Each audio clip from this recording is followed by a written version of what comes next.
Hello everyone, I'm so excited to welcome you to our video today. We have some wonderful stories to share, and I can't wait to dive into my experience with king crab. It's going to be a fun and engaging conversation, so let's get started. So, let me take you back to a special occasion when I was preparing a delightful king crab dish for our neighborhood potluck. I wanted to create something memorable that would bring everyone together. I decided to make a creamy king crab pasta, which is always a hit. However, while I was cooking, I discovered there was a shortage of king crab. It was quite the surprise, but I was determined to make it work. King crab is such a unique and delicious seafood. It's known for its sweet, tender meat and impressive size. In California, we often enjoy dishes like king crab legs with garlic butter or king crab tacos. It's especially popular during the winter months when people crave hearty, comforting meals. The demand really peaks around the holidays, making it a sought-after delicacy.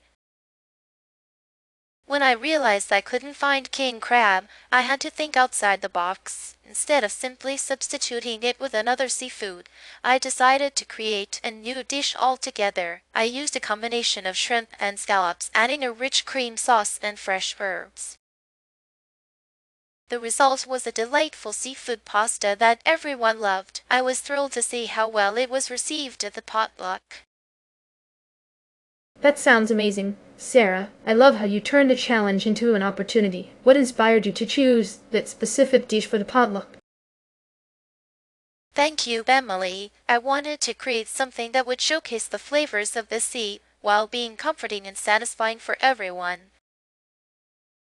I'm so impressed by your creativity, Sarah. Did you have any specific ingredients in mind when you were making the new dish?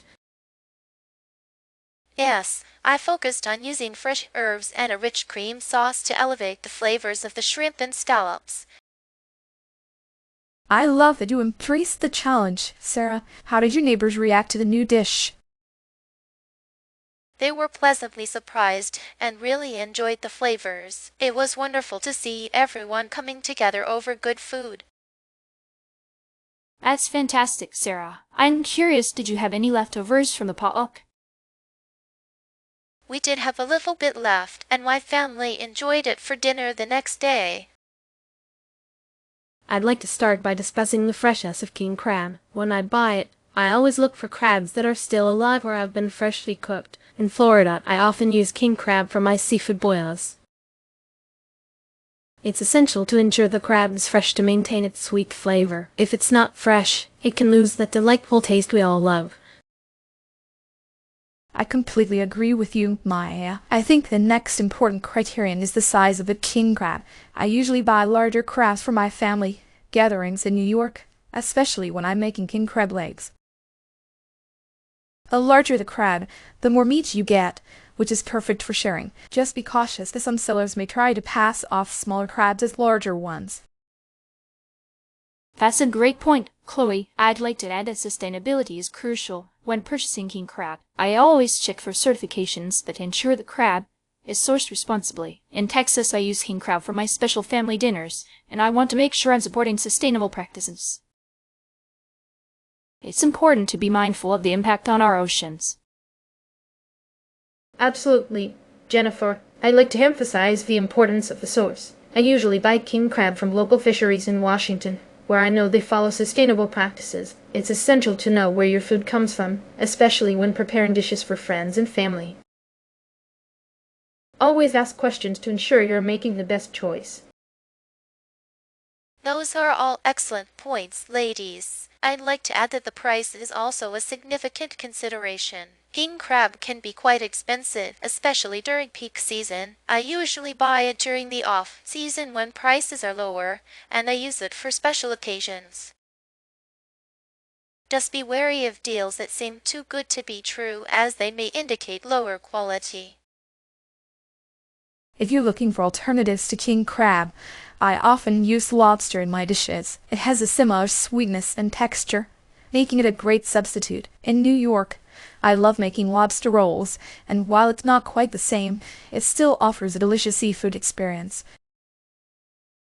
King crab has a unique flavor that lobster can't fully replicate, but it's a tasty option.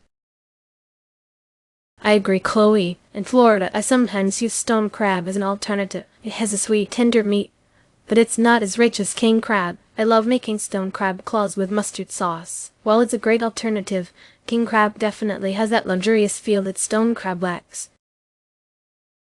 That's a great point, Maya. In Texas, I often use shrimp as an alternative. It's versatile and can be used in many dishes, like shrimp scampi or tacos. However, shrimp doesn't have the same depth of flavor as king crab. King crab's unique sweetness and texture really set it apart from shrimp. I'd like to add that in Washington, I sometimes use Dungeness crab as an alternative. It's sweet and tender, but it has a different flavor profile compared to king crab. I love making crab cakes with Dungeness crab, but king crab's richness is truly unmatched. Wow, what an inspiring conversation we've had today. We've discussed everything from my experience with king crab to the alternatives each of you suggested. Emily shared her thoughts on lobster, Maya talked about stone crab, Jennifer highlighted shrimp, and Chloe discussed Dungeness crab. I appreciate all your insights and creativity. Thank you all for contributing to this wonderful discussion. And to our viewers, thank you so much for joining us today. We hope you found our conversation about king crab enjoyable and informative. Don't hesitate to try out new ideas in your cooking, and we wish you all the best until next time.